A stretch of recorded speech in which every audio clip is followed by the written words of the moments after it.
Yes, Sir Randall, inopen na po namin ang iyong V-Bike chopper. 48 volts and 31.5 AA.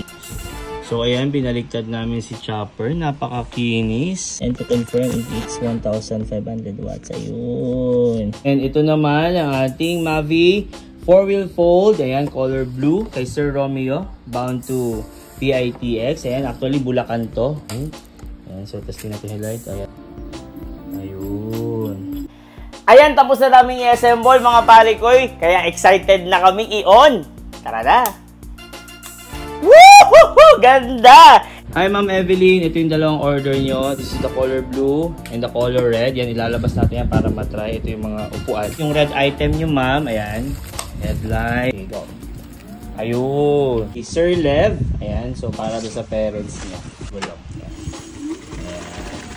Ostron Optimus para kay Sir Will going to Iligan. Ayan. So check lang natin. Hindi na natin siya i-fully assemble and fully unbox kasi check lang natin kung kompleto yung item sa loob. Time check mga pare ko, alas 12 na, pero nagpapak pa tayo itong last natin na item for today, ang Ostron Optimus ni Sir Falls. Papunta tong Cebu via Jade's Cargo. Ayan.